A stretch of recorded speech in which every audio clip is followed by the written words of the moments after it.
Jeg hedder Daniel Farv. Jeg er uddannet psykoterapeut og NLP-træner. Jeg har specialiseret mig i at arbejde med mennesker og uddanne andre inden for ledelse, tanker og terapi. Jeg har fokus på, hvordan man kombinerer tanker og ens følelser. Jeg har de sidste 20 år hjulpet rigtig mange mennesker gennem terapi og uddannelser. Jeg hedder Susan Sølberg. Jeg er psykoterapeut, pædagog og har flere coachuddannelser bag mig. Jeg har min egen klinik for psykoterapi, hvor jeg især er skarp på at opdage og afhjælpe mønstre. Jeg er god til at få brudt fastlåste mønstre og få folk tilbage på sporet. Velkommen Til livet i fokus. Hej Daniel. Hej Susan. Og hej til jer derude. I dag, Daniel, der skal vi tale lidt om det her med, når vi ikke er glade på vores arbejdsplads. Ja. Og det kan der jo være mange årsager til. Det kan være noget på arbejdspladsen, det kan være noget ens selv, det kan faktisk være noget i ens privatliv, det kan også være ens kollega, det kan være arbejdsmiljø. Der kan være mange ting, men vores arbejdsliv er jo en kæmpe del af vores liv. Helt vildt. Ikke? Vi bruger jo en tredjedel af vores tid omtrent på et arbejde til hverdag. Og så kan det jo bare blive en kæmpe udfordring, hvis man ikke har det godt der, hvor man er. Ja. Så i dag, der skal vi tale lidt om de udfordringer, vi møder. Det er jo ingen hemmelighed, at vi i vores klinikker får mange med stress. Og rigtig mange af stressen i forbindelse med deres arbejde. Ja. Det er i hvert fald tit der, at det er det, de kommer med. Jeg vil sige, altså for det meste, når jeg har folk med stress, og jeg vil næsten gå så langt at sige 8 ud af 10 gange, der handler det ikke bare om arbejdet. Så kan det godt være, at der er nogle ting, der ikke er okay på arbejdspladsen, men det handler jo om de leveregler og andet, man lever efter. Ja, vores strategier, ikke? Ja. Altså det er med på. Men det jeg mener, det er, at mange gange, så er det på arbejdspladsen, at det får et udtryk, ikke? Altså at det er her, at det bliver enormt tydeligt. Jeg ser bare, at mange, der kommer og siger, jeg er gået ned med stress, jeg er gået hjem fra mit arbejde. Ja. Jeg kan ikke klare det mere. Og så kan det godt være, at det handler om leveregler, eller det ved jeg, det gør, om strategier. Det er jeg med på. Det bliver bare tricket og meget tydeligt i vores arbejdsliv. Yes, helt vildt.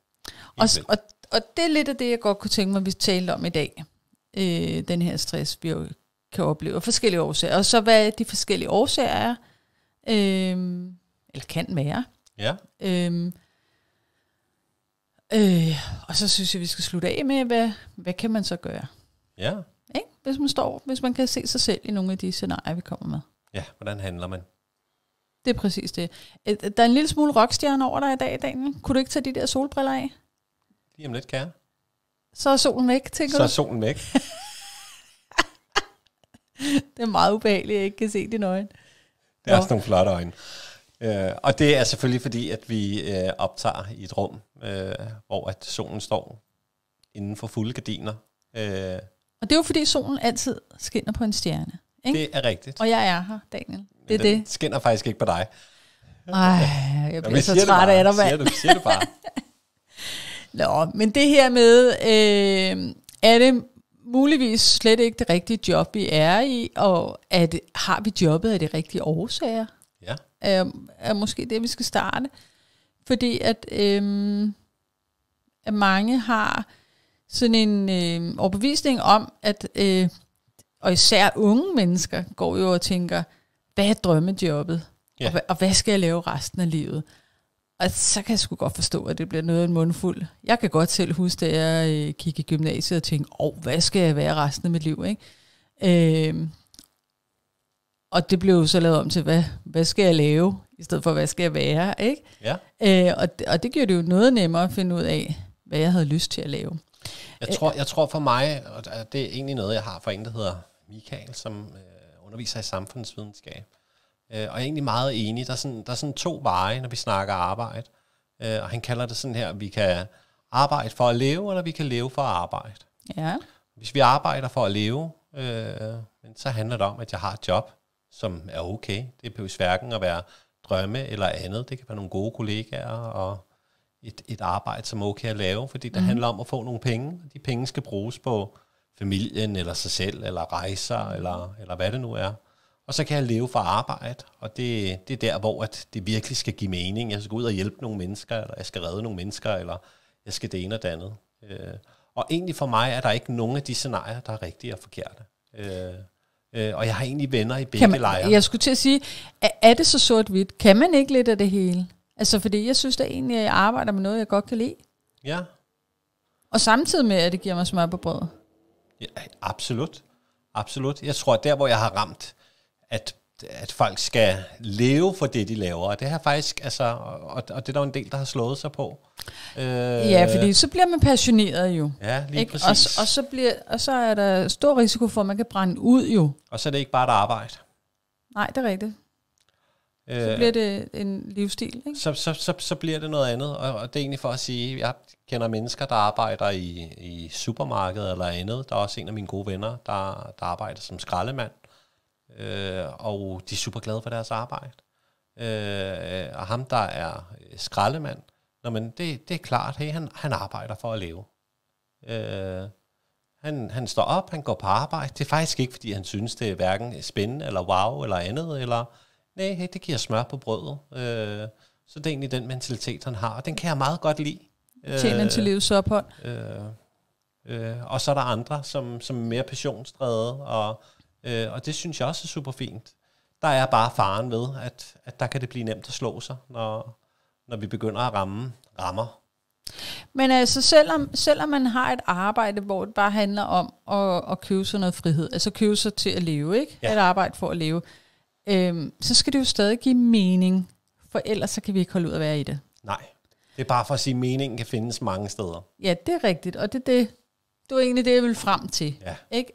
Men når vi så tager udgangspunkt i vores emne i dag, så det her med, at man lige kigger på, hvorfor er det, jeg har det her arbejde? Ja. Fordi nogle gange, så kan man jo også finde en lyst og en mening i, at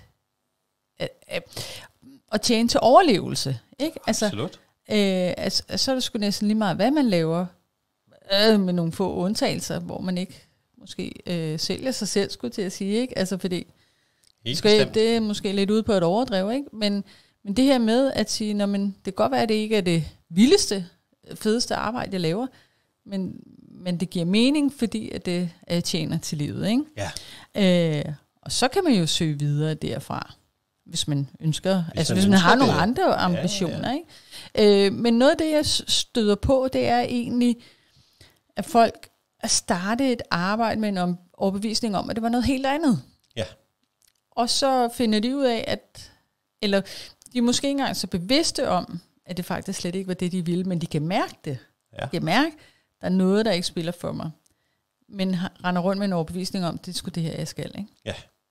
Vi var lidt inde på det på et tidspunkt der, hvor jeg talte om den ene stilling, jeg havde der, hvor det var rigtig dårligt arbejdsmiljø, ikke? Ja.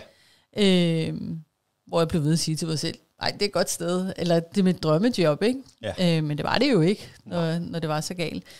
Men det er jo noget om at få virkelighedsafstemt. Helt vildt. Også i forhold til det her med, hvis man render rundt og har et arbejde, og man tænker, jeg har ment til noget mere. Ja. Der kan altså også være en konflikt i det, ikke? Ja, ja, og jeg tror noget med, at når vi snakker virkelighed, og kigge på virkeligheden, som den er lige nu. Og jeg hopper selv direkte i fælden, når vi snakker pædagogisk arbejde eller andet. Det her med, at det var bedre tider, eller der var andre ting, vi kunne. Der var andre ting, det ene og det andet. Og det har jeg fanget mig selv i, når jeg har arbejdet på nogle arbejdspladser, og tænkt, det var langt bedre, du ved. For 5 år siden, der kunne vi det ene og det andet. Ja, eller, okay. Og så egentlig holde fast i noget, og det er i hvert fald noget, jeg oplever, at folk rigtig tit og ofte slår sig på. I det pædagogiske, og mange af de her menneskefag, uden at det skal handle om rigtigt og forkert, for der har jeg også nogle holdninger til, at jeg både synes, nummeringer og alt muligt andet er helt skævt placeret. Med det sagt, så skal jeg jo stadig kigge i den virkelighed, jeg står i. Og der kan det... Jeg siger, du bliver helt politisk lige nu, Daniel. Det skal vi helt væk fra. Og ja, når man det er egentlig for at sige, at der er bare flere lag i det. Ja. Jeg synes ikke, vilkårene er okay på nogle måder. Og samtidig kommer vi tilbage til, at mennesket er nødt til at kigge på den virkelighed. Og det er fordi, vi snakker om, der kan også være en virkelighed, når jeg starter. Og 5 år efter, så er det faktisk en anden virkelighed. Og det kan jo ske på mange arbejdspladser. Ja, lige præcis. Og ikke kun kommunale institutioner. Det kan jo også ske på arbejdspladser, hvor der kommer en ny ledelse af en eller anden art. Eller der er lige I alle brancher.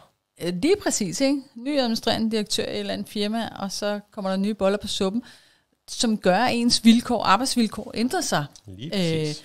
Og nogle gange kan det være markant, og andre gange kan det være småting, men det kan jo være småting, der bliver irritation i hverdagen.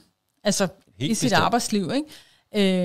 Og det er klart, at der er nogen, der er mere omstillingsparate end andre. Men det var dejligt. Nu tog Daniel lige sin solbriller af. Det var godt. Tak for det. Nu kaster Daniel med håret. Der går helt italiano-bøj i den der. Ja.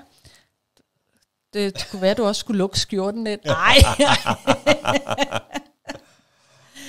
Nej, men det her med, at når der kommer nye vilkår på arbejdspladsen, at man så lige virkelighedsafstemmer, om det så stadig er et sted, man har lyst til at arbejde. Ja. Og så kan man jo blive der, og for det meste kan man jo godt holde det ud, hvis man er i gang med at søge videre. Ja. Ikke? Altså hvis nu man synes, at jeg har det helt vildt dårligt på den her arbejdsplads, vilkårene har ændret sig, det er ikke noget for mig længere. Så kan man jo godt søge videre, som så regel holde fast i det. Men det er klart, at hvis man ikke får tanken om, at man kan søge videre, så ender man jo i en dyb frustration over at bruge sin hverdag i noget, der ikke giver mening længere. Ja.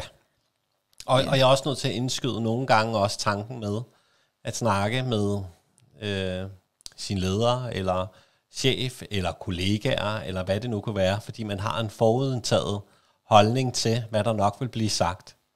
For det støder jeg på rigtig meget, også når jeg har været ude og lave supervision i virksomheder. Det er jo, hvis jeg siger det her til lederen, så sker der ikke noget. Og så ender det med, at personen ikke siger det til lederen. Okay. Så det er bare for at sige, at der er mange muligheder. Og jeg er helt enig. Nogle gange er det jo at søge videre den mulighed. Skal man huske, at den er der. Og man skal også huske, når man, måske jeg skal sige det her. Og så skal man jo faktisk også tænke på, at på en arbejdsplads, så er der jo tit en arbejdsgruppe, eller man har nogle kollegaer, som oftest.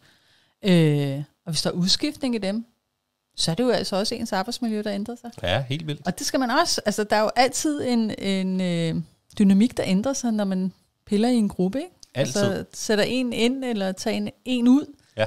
Er der også noget, ikke? Der kan påvirke en.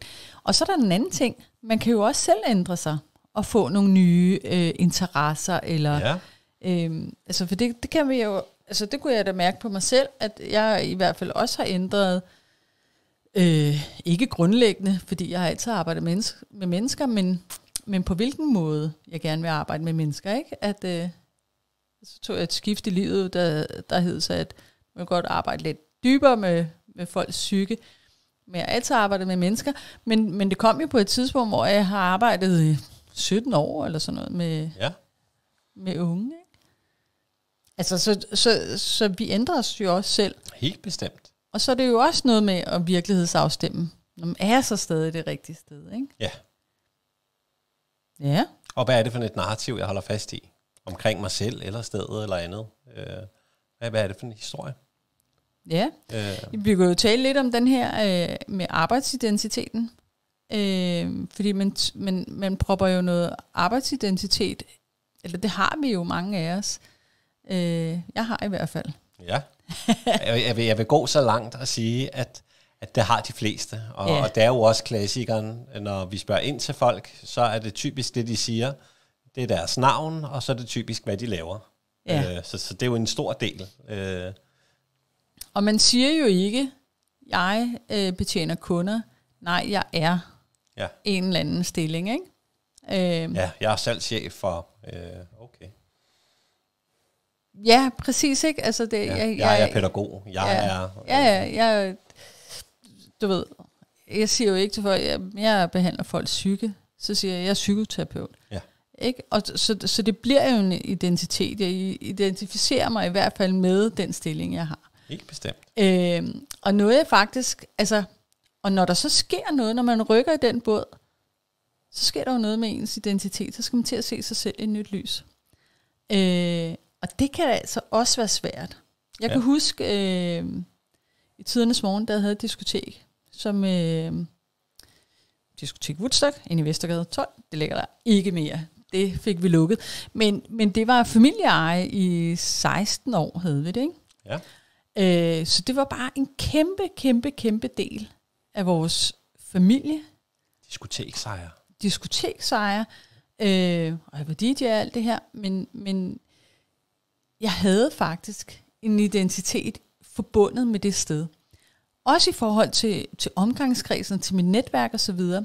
Og da vi så sælger det, og jeg begynder at arbejde med unge igen, jeg havde det fandme svært i et par år, hvor jeg skulle til at genopfinde mig selv, eller finde mig selv igen. Ja. Hvor at det havde været...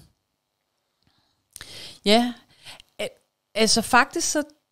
Lige til at starte med, så tog jeg det faktisk som en nederlag. Hvor mærkeligt det lyder, at vi solgte diskoteket. Men jeg tænker, møder du ikke også det? Jo, helt vildt, når folk netop faktisk skal ud og gøre noget andet, eller netop det her med at skifte branche, og jeg oplever det faktisk også omkring, når folk er blevet fyret, opsagt, og det kan være alt fra, når man, der har bare været nedskæring eller andet, eller uden det, men der sker noget med, at folk sidder og siger, så jeg er jo blevet kasseret, og så er jeg jo ikke god nok som... det er i hvert fald sådan, de tolker det, ikke? Ja, og jeg er slet ikke enig i det. Det er jo den snak at gå ind i, men det kan faktisk være det, folk kommer med, og mistet identiteten helt, enten i at skulle skifte branche, eller have mistet tilhørsforholdet til et sted, ikke? Ja, lige præcis. Og så er der nogle andre, der bliver der, ikke? Og så bliver Jonna der, ikke? Ja, Jonna bliver der altid. Det er pædagog Jonna. Ja. Så det her med at skal skabe sig en ny arbejdsidentitet, det er jo også en udfordring. Og det er jo i hvert fald et arbejde, som man skal være opmærksom på, om at høre med, når det er, man skifter. Helt vildt. Branche, eller skifter arbejdsplads i det hele taget. Det behøver ikke at være branche, fordi man kan sagtens blive i samme branche jo. Og stadig, du ved, fordi der er den der bryger det her tilhørsforhold, og den position, man havde på den arbejdsplads, man var i. Ja, og titel. Og titel, ja. Det er jo, og det der er jo lavet så meget forskning omkring, og det er jo derfor, at der kan være altså, helt dumme titler, som du ved, så er du nøgleansvarlig, helt nede hos ungarbejdere eller andet, eller fordi, er der noget, vi elsker, så er det noget titler med et snært af noget prestige. Ja, det er den ene del af det, men man kan så også anskue det som, at folk tager noget mere ansvar. Ja, og det der er lagt op til, det er bare for at sige, når den så bliver mistet, når det så bliver... Og jeg synes personligt, at der er noget med, at der er nogle mennesker, jeg har stødt på, der simpelthen går for meget op i titler. Ja. Du ved, jeg har mødt mennesker, der har været... Du ved, jeg er direktør i et firma, du ved, men det er fedt og dejligt, men der er 2 ansatte. Men du ved, den titel var bare vigtigt, og der er desværre også i hele selvværdstingen, så er der både nogen, der får bildt sig selv ind, at folk med større titler er mere værd, og nogle gange er der selvfølgelig også folk med større titler, som får bildt sig selv ind, at de er mere værd. Og lad os lige blive enige om, at du ikke er mere værd som menneske, fordi du har en flot titel. Nej, man kan sige, det er jo med til at differentiere folks kompetencer og ansvarsområder, ikke? Og så kan det jo være fint at sætte en titel på, absolut, så man ved, hvad er arbejdsgangen her, ikke? Fordi der er et hierarki. Men sådan, hvis man begynder at føle titlen, at man føler sig bedre værd end andre, så bliver det også skævt, ikke? Og det er bare for at sige, hvis jeg får Bente ind i klinikken, der er kassedame, eller jeg får Jonna ind, der er direktør, så vil jeg behandle dem fuldstændig ens. Men det er ikke alle, der gør det. Nej, okay. Men man kan sige, at de mennesker, der tager en titel til sig, eller hvad man siger, til sin identitet, bliver det også svært at miste en titel, ikke? Ja, og det var egentlig for sådan at prøve at gå lidt videre, og det var lidt derfor, jeg også kom ind på det her med titler. Fordi når jeg så lægger noget i de her titler, så kan det faktisk være svært nogle gange at sige tingene, som det er på arbejdspladsen, når nu vi skal snakke godt arbejdsmiljø. Og jeg oplever rigtig mange, der er bange for at gå til deres chef eller leder eller andet, og der er helt sikkert også nogle dumme chefer derude, som man ikke skal gå til, og der er nok også nogen, der er rigtig fine, men der sker simpelthen noget i, at men hvis jeg skal sige det her til min chef, det kan jeg simpelthen ikke. Det er jo så frygten for at blive afskediget, ikke? Ja. Altså, ja. Daniel, vi har fået en henvendelse fra en af vores lyttere, der godt kunne tænke sig, at vi vendte emnet voksenmobning. Ja. Og voksenmobning, det tænker jeg foregår mest på arbejdspladser, gør det ikke det? Eller? Det håber jeg. Altså ikke, at jeg håber, at det sker på arbejdspladser, men i det hele taget, det sker. Men det vil nok være der, jeg stødte på det. Er det ikke mest der, man støder på det, ja? Kunne vi ikke lige få defineret, hvad mobning er? Jo. Der er jo... Jeg tror, jeg vil starte med at definere sladder. Ja. Som helt sikkert vil føres til rigtig mobning. satan i arbejdsmiljøet. Fordi sladder er jo, at det er jo at bagtale en. Ja. Det er jo at snakke med en kollega, der ikke er der, og ikke vil sige noget til den kollega. Så derfor er sladder faktisk... Ja, eller den her med, har du set?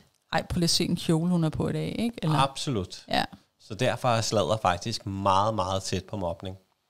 Fordi at det skaber denne her lejr mod en anden lejr, eller mod en anden person. Så sladder er noget super giftigt noget. Og det som regelvis kommer det ud af konfliktskyhed. Jeg kan jo ikke sige sådan her til Susan, men jeg kan godt sige det til alle andre end Susan. Og så du, hvor dumt det var, eller det ene og det andet, eller, og så sker der jo det, at så kan Susan jo godt mærke, at der er et eller andet, der ikke er, som det skal være. Og Susan kan sgu nok også regne ud, at der bliver snakket om hende bag hendes ryg. Og der sker nogle alliancer, ikke? Lige præcis. Ja. Altså mobning kender vi jo rigtig meget fra skolen, ikke? Altså når det så, nu kalder vi det andet voksenmobning, og så ved jeg ikke, om vi skal kalde det børnemobning. Men altså, det her med, at børn er bare lede mod hinanden, ikke? Ja. Altså, pissetavlige, for at sige rent ud, ikke? Udstøder hinanden, eller som du siger, taler grimt om, både til ansigt til ansigt, ja, eller man står, du ved, fire skolekammerater, lige præcis. Og hakker på den femte, ikke? Og i det voksne sker det som regelvis til at starte med bag om ryggen, og så kan der netop ske det, at hver gang den person så siger noget til et personalemøde, eller har en holdning, så bliver det hakket ned, eller latterliggjort af en gruppe mennesker. Og det er jo mobning. Fuldstændig som vi også kender det fra skolen af. Ja. Jeg har faktisk siddet til personalemøde, hvor at der sådan er blevet fnyst, eller hvad man siger sådan, du ved, lige kommer sådan, du ved, når folk er kommet med et forslag, eller et eller andet, hvis de ikke har været inde i varmen, hvis man skal sige det på den måde, ikke? Og det er da super ubehageligt. Altså et at være vidne til, men det er jo mega ubehageligt, at være den, der går ud over, ikke? Helt vildt. Og der kan jeg ved i hvert fald i noget supervision, hvor at der har været sådan noget splitting i arbejdsgruppen der, at der har det været rigtig svært for folk, der har været vidne til det, at turde sige noget, fordi at de var bange for, at det også var dem, der kom til at stå for skud. Ikke? Ja, og der er det jo at gå til ledelsen. Ikke? Men hvis det så er en konfliktsky ledelse, og dem er der også mange af. Ja, så har vi faktisk balladen, ikke? Fordi altså, er ledelsen faktisk med til at opretholde det her dårlige arbejdsmiljø, ikke? Ja. Men voksenmobning er jo sådan set blevet en ting, ikke? Igennem de senere mange år her. Ja, det er det. Og vokser egentlig også. Lige for at tage en af de ting, som du også sagde, som jeg synes er super vigtigt, det var jo det her med isolation. Fordi det er jo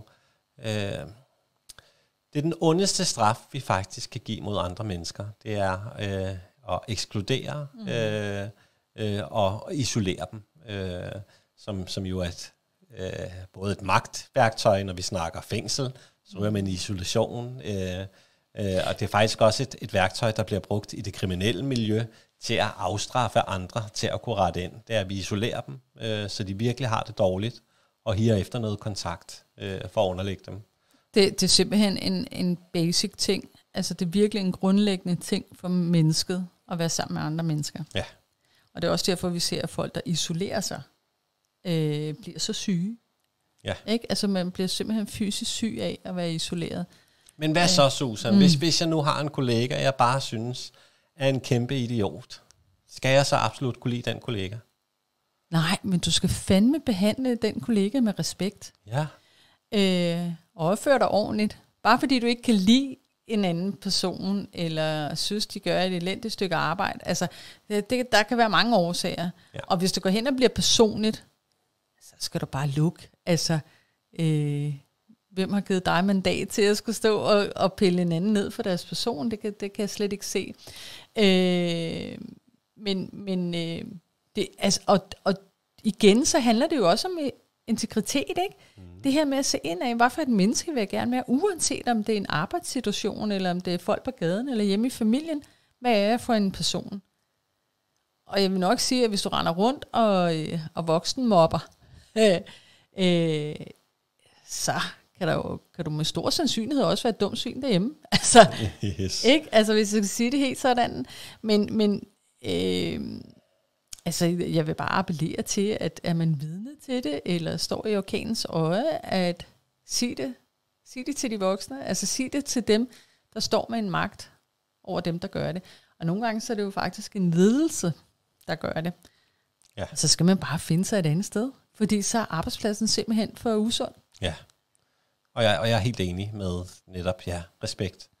Der er nødt til at være nogle grundlæggende ting, der skal være til stede. Og det er bare for, og det er jo, fordi at det er jo det, jeg har stødt på med, når jeg synes jo, den person virkelig er en idiot. Og jeg siger selvfølgelig det samme, når man det betyder ikke, at så skal I gå i biografen sammen og gøre alt muligt andet. Og det er faktisk også fint, du ved, så lad være med at bruge tid på personen. Det er faktisk okay. Det er faktisk okay at være uenig. Det er faktisk også okay, at den person ikke lige er min kop te. Men derfor kan jeg selvfølgelig godt have respekt. Så det synes jeg er en super fin ting. Og husk at have den vinkel på, når man hvordan er jeg et ordentligt menneske og en ordentlig kollega. Ja. Hvad vil man selv gerne blive mødt af, ikke? Ja, lige præcis. Men der sidder jo nogle, altså det hører jeg da også, der sidder nogle magtlederlige personer ved magten, desværre, som ikke er nogle ordentlige mennesker. Ja. Altså, hvor at det er kroner og øre og ansatte af en hyldevare, ikke? Altså, hvor de virkelig behandler folk på en grim måde. Ja. Og der er jo nogle organer. Man kan jo godt klage over arbejdsmiljø og så videre. Altså at gå sådan nogle officielle veje. Hvis absolut, og det kan være så fint. Men man skal huske det ens helbred, man er ved at sætte over styr, hvis man bliver i det. Ja. Ikke? Altså, kom væk derfra i en fart. Ja. Og hvis det er ens kollegaer, så går man jo til ledelsen og siger, vi har sgu et problem.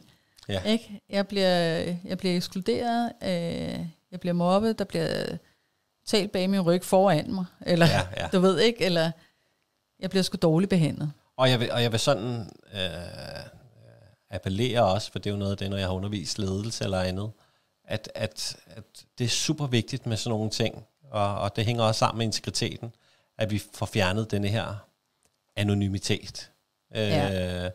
For det bliver noget rod. Det bliver noget rod, at så går jeg til min chef og siger, du skal også lige bare være klar over, at Susan gjorde sådan og sådan, og min chef siger, nå okay, men det er da ikke så godt. Men du må ikke sige, at jeg har sagt noget. Ja. Nej, den dur ikke. Nej, man må own det, ikke? Altså, yes. Og man kan jo heller ikke gå ind til en ledelse og sige, der er nogen, der ikke behandler nogen andre så godt. Ja. Ikke? Altså, så skal man gå på detektivarbejde, eller hvad? Ja, altså, det du der ikke. Svisken på disken, ellers kan vi ikke få løst noget. Nej, lige præcis. Og det er jo integritet. Ja. Det er jo at stå på mål for de ting, jeg faktisk siger. Så have den pondus og den power med, det er super vigtigt. Og det er super vigtigt, når vi netop snakker dårligt arbejdsmiljø. Hvis man skal komme det til livs, så er vi nødt til at fjerne de her mærkelige, anonyme ting. Der er en, der mobber Susan, og det synes jeg faktisk ikke er okay. Og jeg kan godt se, at det er Susanne, der gør det, men du må ikke sige, det er mig. Men så skal chefen gå til Susanne og sige, jeg har måske hørt, og så kan Susanne sige, hvem har sagt det? Og så stopper den også der. Så det er det her med, at når man ikke gør det ordentligt, gå den vej, der skal gås. Og så står vi det jo. Ja, lige præcis. Ikke? Altså, ja. Jeg synes, der er et andet aspekt af det her med voksenmobning, og jeg tænker, at det, der måske er tænkt på med den her lytter, der henvendte sig, det var måske også det her med, men hvad sker der for sådan en person, der bliver udsat for mobning? Ja. Og vi rammer jo mange ting, fordi vi rammer både nogle stressreaktioner. Ja. Vi rammer bestemt også noget lavt selvværd. Absolut. Det er meget tydeligt, ikke? Fordi det er jo skam. Ja. Når jeg bliver gjort forkert af andre, og de får lov til inde i mig, at jeg også er med til at gøre det lidt til min virkelighed. Det er skam. Og skam og selvværd hænger sammen. Ja, fordi man kan sige, at hvis man bliver ved for at vide, hold kæft, hvor har du store ører, ikke? Eller hvad det nu er, ikke? Så til sidst, så begynder man måske lige at tænke, det kan da godt være, at jeg har lidt store ører. Eller, du ved, så man begynder at gøre sig selv forkert, hvis man synes, det er forkert. Ja. Ikke? Eller hvad det nu kan være. Ja. Altså, det er jo, der er jo som regel ikke grundlag for det. Altså forstået på den måde, hvad er forkert? Altså er det forkert, hvordan man ser ud? Nej, det er det sådan set ikke, vel? Det er sgu op til en selv, hvordan man har lyst til at se ud, ikke? Bare vi andre lige bliver skånet for noget nøgenhed og sådan noget, ikke? Men altså, det skal vi jo ikke blande os i. Og så kan man jo sige, så er der mange steder, hvor man har noget dresscode, ikke? At man tager noget tøj på, der er i tråd med arbejdspladsen, ikke? Eller nogle gange har man det ene og det andet. Så det kan man jo ikke komme så meget efter, vel? Men bare det her med, at man klæder sig i tråd, som anbefalingerne er på arbejdspladsen, men hvordan man ser ud, og hvorfor, det rager sgu ikke nogen andre. Nej, og så det her respektlag. Jeg havde på et tidspunkt, der lavede jeg sjov med en kollega, der sagde noget dumt, fordi jeg kan godt lide at lave sjov ting. Og den her kollega tog faktisk fat i mig og sagde, det var faktisk ikke, det var ikke særlig behageligt, og det var ikke rart. Min første tanke var, hvis jeg skal være helt ærlig, min første tanke var, okay, kan du ikke engang tage en joke, eller det ene og det andet. Så min første tanke var faktisk også at gøre personen lidt forkert. Ja. Og den måtte jeg lige tage tilbage og tænke, okay, hvis det har været en grænse i dig, så skal jeg selvfølgelig respektere den. Ja. Og så må jeg lave det sjov med nogle andre mennesker, som også synes, det er sjovt. Ja. Men den her med at huske på, at vi er forskellige. Og det er jo det, der sker, når det er, at vi er sammen i relationer, at vi kommer til at træde over hinandens grænser. Ja. Om det så er sjov, og det kan sgu også være i ramme alvor, men det her, når personen så siger fra, egentlig, og siger, lyt til det. Du overtrådte min grænse, ikke? Ja. At man lige siger, det må du sgu undskylde. Jeg træder lige et skridt tilbage her, og så husker man det til en anden gang. Ja, lige præcis. Med den person. Det betyder jo ikke, at alle føler sig trådt over tæerne ved hver en kommentar, du havde lavet sjov, vel? Slet ikke. Fuck, hvor er du tarvelig. Slet ikke. Du er tarvelig, Daniel. Men jeg er generelt et meget tarveligt menneske. Ja, det er du altså. Men jeg står ved det. Du owner det. Nej, du er dejlig, Daniel. Og det er jo klart, at det sker jo bare. Ja, det gør det. Når man er i menneskelige relationer, så kommer man til at træde over hinandens grænser, fordi de er så forskellige. Lige præcis. Ikke? Og det er klart, at mine grænser er ikke nødvendigvis dine grænser. Og det er okay. Altså, det er jo okay at komme til at gå over hinandens grænse. Altså, mindre det er med 10 skridt og en kniv i ryggen, ikke? Altså, så er det ikke okay, vel? Men ellers så har vi jo sådan overordnet set meget generelle ens grænser. Ja. Ikke? Altså, og så er der lidt udsving. Ja, og det er jo sådan personligt, ikke? Og eller individuelt i forhold til, hvad ens fortid er. Ja, og så vil jeg lige have med i grænsetingen, for det jeg oplevede på en arbejdsplads. jeg var ude og supervisere, at der var en, der sagde noget sjovt, kunne også være tarveligt, alt efter tolkning til en person. Og så var der en tredje part, der syntes, at det var over grænsen. Men det synes personen, det blev sagt til ikke. Ja. Så det er bare for at sige, at man skal også huske at have respekt for grænser den anden vej. Man skal altid lytte til sin egen, men man skal passe på med at være dommer over for andres. For så bliver det sådan en tredje grænse ting. Ja. Det skal du blive fornærmet over, Susan. Men det gjorde jeg faktisk ikke. Jeg synes, det var helt okay. Men jeg synes ikke, det var okay. Okay. Så det er bare for at folde de her facetter ud, som tit kommer i spil. Som er super vigtigt. Ja.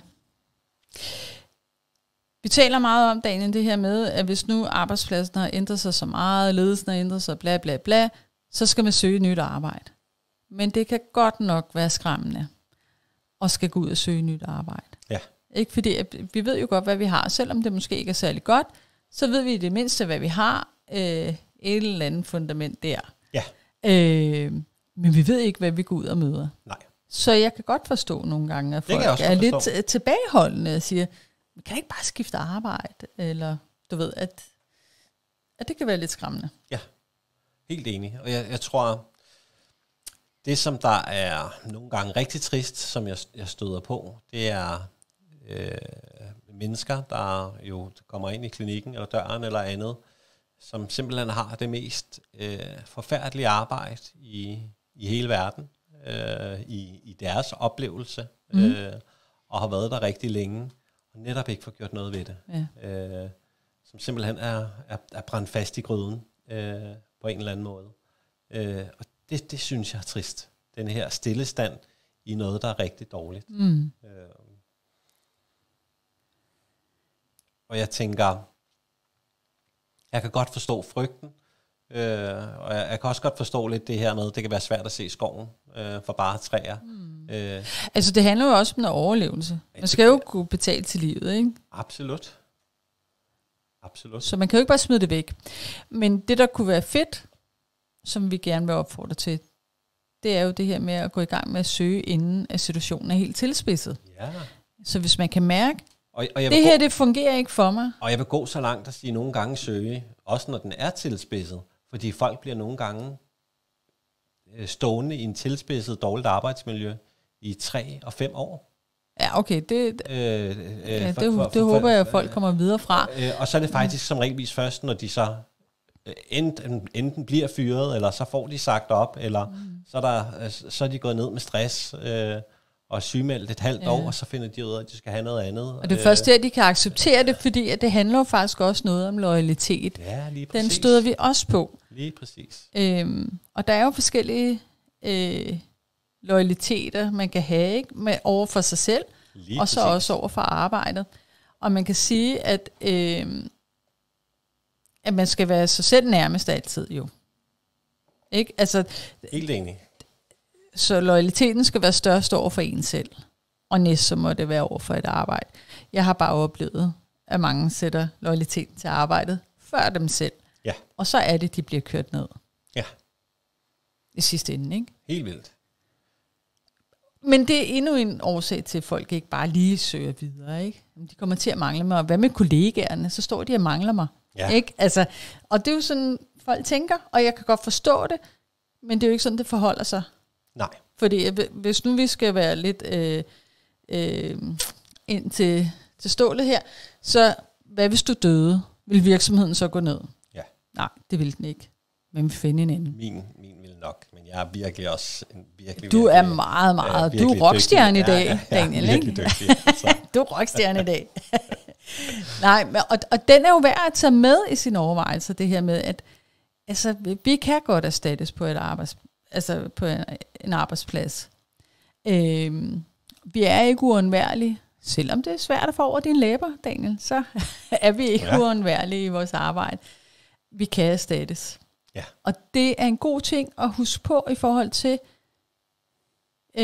hvis det er svært at lægge loyaliteten størst for sig selv. Ja, og helt enig, og også helt enig med den her med, at kunne undværes er super vigtigt at have med på den gode måde, for jeg har jo selv arbejdet med børn og unge, og jeg har siddet i den der, hvor jeg tænker, jeg kan da ikke prøve, jeg giver så meget godt, og jeg får hjulpet dem med det ene og det andet, nu hvis jeg stopper. Og alle de unge mennesker og børn, hvor jeg da helt sikkert får lov til at gøre en stor forskel. Det er jo ikke, fordi deres liv er ødelagt af, at jeg har stoppet. De er jo kommet videre, der er kommet nye ting, der er sket andre ting. Så det er en super, super fin ting at have med. Og det er faktisk noget med igen, det her med at virkelighedsafstemme. Ja. Ikke? Altså, det hører jo også med til. Det er jo ikke kun isoleret set arbejdspladsen, det er også med en funktion på arbejdspladsen. Yes. Og så er med på, jeg er jo centrum i mit liv. Ja. Ikke? Men jeg er jo ikke centrum på arbejdspladsen. Nej, du er ikke. Jeg smadrer dig. Jeg trykker de der solbriller ind, Dan. Jeg har ikke solbriller på. Nej, men det skal da ikke forhindre mig i at trykke dem, der ligger på bordet. Men, og det er jo ikke så rart at sige, men det er faktisk ret fornuftigt at forholde sig på den måde. Ja. I forhold til, at det bliver nemmere i hvert fald at søge hen mod noget, der giver mere mening, hvis nu at meningen har forladt arbejdspladsen, ikke? Ja. Og så søge mod noget mere mening. Bedre vilkår. Ja, lige præcis. Flere varme hænder, eller hvad det hedder. Og netop, at den går jo begge veje. Så lige så vel som over arbejdspladsen kan overleve uden dig, så kan du altså også overleve uden arbejdspladsen.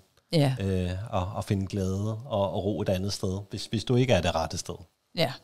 Den går jo netop begge veje, og derfor er det netop fint at hive op den her virkelighed. Ja. Ja, så det her med at løbe sig ihjel, der skal man nok lige stikke en finger i jorden og sige til, altså for hvis skyld gør man det. Ja. Ikke? Fordi jeg møder mange mennesker, der lever under for deres arbejde og for deres virke egentlig. Ja. Det er jo ikke engang blot kaldt det et arbejde, fordi det er jo faktisk, altså det bliver et helt formål med deres liv, ikke? Jeg arbejdede på et tidspunkt i en fritidsungdomsklub, og der arbejdede jeg blandt andet sammen med en, der hed Gitte, fantastisk dame, og mig og Gitte, når vi havde fri 5:00, så var der aftenklub, og vi endte som regelvis med at være der til 5:30, fordi så skulle vi lige gøre klar, og tingene skulle også spille til når nu de her kollegaer kom. Og vi havde en tredje kollega, og den tredje kollega, når klokken var 5:01, så stod han med jakke på og var klar til at gå ud af døren. Ja. Og så gik han trofast, og vi syntes, det var pisseirriterende. Hvad er det for noget, du ved? Og vi bliver her ekstra, og det ene og det andet. Og det endte med, at vi havde den op til et møde. Og han var han var totalt kølig. Jeg får penge til at være til 5:00, så selvfølgelig går jeg til 5:00. Det har han fuldstændig ret i, jo. Og det har han fuldstændig ret i. Vi var så fanget i det, så det endte med, at når man så begyndte vi også at gå 5:00. Selvom tingene, i demonstration, eller hvad? Nej, egentlig bare vi havde jo også ting, så må tingene jo sejle. Ja. Og så kom der jo nogle regler, der så hed, okay, men nu giver vi løn til, at nogen skal være der til 5:30, fordi vi godt tænkte, ikke sejlede. Og så havde vi rent og lavet det stykke arbejde gratis i et år, og løbet stærkt for at være de gode kollegaer, det ene og det andet, eller... Og jeg er jo nødt til at sige, når jeg kigger tilbage, han gjorde det fuldstændig rigtigt. Ja. Det var os, der gjorde det forkerte. Ja, fordi det skal man jo tænke over, at det er et arbejde, man bliver betalt for. Absolut. Og hvor mange lægger bare, penge i kassen et sted, og siger, værsgo, det er mit gode hjerte, der giver dig det her. Ja, og hvis jeg skal tage ledelsen i forsvar, for de fik jo godt at vide, at der var et problem, men hvorfor skulle de gøre noget ved det? Fordi vi var jo nogen, der rendte og løste hele tiden. Altså, og det er jo det, man skal tænke over. Op, og det er det, man er nødt til at have med. Og hvis man kigger på de her arbejdsgrupper, så er der jo altid nogen, der tager mere ansvar end nogle andre, eller på en anden måde, fordi han tog jo altså også ansvar for sig selv og for sit arbejde ved at gå 5:00. Lige præcis. Og I følte sikkert, at I tog ansvar for arbejdspladsen, for at det skulle køre, ikke? Lige præcis. Så I gik faktisk ind og ordnede noget, som var noget strukturelt, der skulle ændres. Ja, lige præcis. Ja. Og det har stødt på mange gange. Men det gode er, Daniel, altså, at ham, der går 5:00, han egentlig ryster noget i jer. Altså, han ryster jo posen og siger, hør nu her, det du der sgu ikke, det der. Nej. Og så han presser jer til at kigge ind af. Ja, det ikke? Og han presser ledelsen til at lave en ny struktur og sige, der mangler et stykke arbejde her, det vil vi selvfølgelig godt betale for. Ja, lige ikke? Præcis. Men det er sgu lidt en klassiker, det der med, at nogen løber så stærkt, at de glemmer at kigge ind af og se, hvorfor er det, de løber så stærkt. Og de peger jo ud af, ikke? De lægger jo skylden på arbejdspladsen, når de går ned med stress. Ikke? Ja. Ej, det fandme også. Havde dig og Gitte nu gået ned med stress der, ikke? Så var det også bare den forfærdelige arbejdsplads. I skulle altid arbejde ekstra. Ja, ikke? Men der var ikke nogen, der havde bedt jer om det, vel? Nej. Og der tænker jeg bare, han var jo guld værd, ham der gik 5:00. Ja, lige præcis. Ikke? Og så kan det jo godt være, at ledelsen siger, at det der guld værd, at nogen bliver en halv time ekstra. Jamen, så skal de lønnes for det. Ja.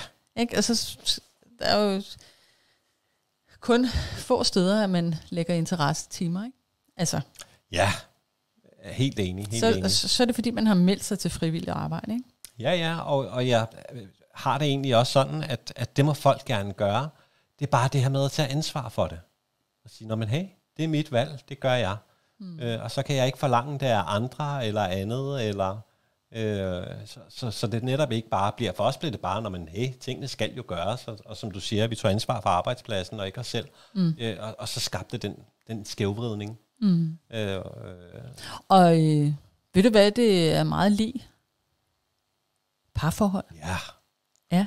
Og det kommer så også af, at det er jo noget, jeg altid siger, når folk blandt andet skal ud til jobsamtale, at når folk skal ud til jobsamtale, som tit er forbundet med alt muligt, paranoia og andet, så siger jeg altid sådan her, at du skal se det ligesom at være ude på en date. Og med det så mener jeg, at når jeg skal til jobsamtale, så kigger jeg ikke kun på, hvad jeg kan tilbyde. Jeg kigger faktisk på, hvad de kan tilbyde mig. Ja. Og det skal være et match, hvor at de gerne vil have mig, og jeg gerne vil have dem. Her kunne det være fedt at være. Så der er jeg faktisk nysgerrig på, hvad de har. Og ikke sagt, at det så ikke kan blive trist, hvis jeg gik ud og var til jobsamtale, og jeg rigtig gerne ville dem, og de ikke ville mig. Det vil klart være trist. Ligesom det vil være at være på en date, hvor det var det samme. Men den er vigtig. Og så må man lede videre. Så går man jo på en ny date, eller swiper man til højre på nogle andre. til en ny jobsamtale, eller og derfor har jeg det også sådan, at når vi så snakker et arbejdsplads, så skal man jo der se det lidt ligesom et parforhold. Ja. Men hey, der skal være noget begge veje. Ja, og jeg kan godt lide parallellen, fordi at der skal man jo også afstemme. Absolut. Ikke? Hvad bringer vi begge parter til bordet, ikke? Men også til hverdag. Ja. Altså får vi arbejdet på forholdet til hverdag, eller lader vi stå til, og så kører vi hver sin retning. Ja. Du ved, hvor ledelsen går den ene vej, og jeg går den anden vej. Ja, lige præcis. Der er det jo også vigtigt at holde sig til, og det synes jeg egentlig også, man har et ansvar. Helt bestemt. For, ikke? Og blive ved med at gøre sin arbejdsplads interessant i det omfang, man kan. Ikke? Ja, og husk at se det positive. Også det, ja. Lige så vel, som man skal tage det negative alvorligt, eller og ligesom et hvert parforhold, så er tingene jo ikke altid rosenrødt, og det er det heller ikke på en arbejdsplads. Nej, altså jeg hører jo mange, der kommer og siger, og så er der brokkerøv, Jonna, ikke? Ja. Altså på arbejdspladsen, og kæft, hun skal høre meget, hende Jonna der. Og det er jo det samme, det her med at gå og brokse, og faktisk ikke tage ansvar. Ja. At man ikke tager handling på. Og det er jo det samme, vi har talt om i parforhold, ikke? Ja, det er det. At hvis man går og hele tiden siger, den anden er sgu bare en kæmpe idiot, så gør noget ved det. Ja, ikke? Der er noget, du skal gøre. Åben munden. Yes. Ikke? Du har en masse udfordringer, der er noget, du skal gøre. Du bidrager ikke til noget godt. Det må da også være deprimerende at skulle hjem i et parforhold hver dag, hvis der kun var brok. Og på samme måde, så bliver det jo fandme også hårdt at gå på arbejde hver dag, hvis der kun er brok, ikke? Lige præcis. Altså, så bliver man jo kvalt. Ja. Og hvis du ikke gør det, så kvæler jeg dig. Det ved du. Det ved jeg. Vi skal så småt til at runde af, så jeg synes, vi skal lidt ind på det her med, hvad skal der så til for, at vi ikke havner i alt det her dårligdom, vi lige har talt om? Ja, jeg tror, der hvis er... vi lige skal opsummere. Hvis vi sådan skal opsummere, så er der jo noget, og det er jo der, at selvværdet, det der integriteten kommer ind. Fordi der er jo noget, jeg skal mærke efter på. Og jeg skal jo handle på det, jeg mærker. Ja. Og handling kan være mange ting. Handling kan være, at det er en ny arbejdsplads, der skal til. Handlingen kan være, hey, denne her snak skal jeg have med min kollega, eller den her snak skal jeg have med min leder, eller min chef, eller der kan være mange handlinger. Men ligesom et parforhold, hvis jeg ikke gør noget, så bliver det ikke bedre. Så der er en handling. Og så tænker jeg også lidt det her med at kigge på, hvad man egentlig har. Altså i stedet for at rende og finde hullerne. Ikke? Altså, så hvis man går til det med en positiv indstilling, hvorfor tog jeg det her arbejde i tidernes morgen? Og hvorfor vil jeg det egentlig? Ikke? Ja. Der kan man måske også genskabe noget arbejdsglæde. Absolut. Absolut. Og så handel, vil jeg sige, du ved, inden det bliver for sent. Jeg har haft så mange, der er blevet i noget, som har været giftigt og dårligt for dem for længe. Så lige så vel som hvis man er i et parforhold, hvor man er sammen med en narcissist, så skal man heller ikke være hos en narcissist-chef, eller hvor man bliver kørt over, eller mobbet, eller det ene og det andet. Nej, hey, så skal du videre. Ja. For man skal huske, et arbejde er bare et arbejde, ikke? Og man kan tjene sine penge på mange måder. Lige præcis. Eller mange steder i hvert fald, ikke? Ja. Og måder også. Det kan man også. det lød forkert. Men i hvert fald... ja, men det... Ja, jeg vil ikke vide... nej. Så, skal vi ikke slutte på den note der? Lige præcis. Tak for snakken, Daniel. Ja, og sig til derude, hvis der er andre emner, I synes, der kunne være spændende at snakke om, eller folde ud, eller... og jo flere detaljer I kommer på, jo bedre chancer har vi selvfølgelig for at folde det ud. Og gøre altid folk helt anonyme. Men så siger jeg det lige igen. God idé, Daniel. Tak for snakken. Selv tak. Og tak til jer derude. Tak fordi I lyttede.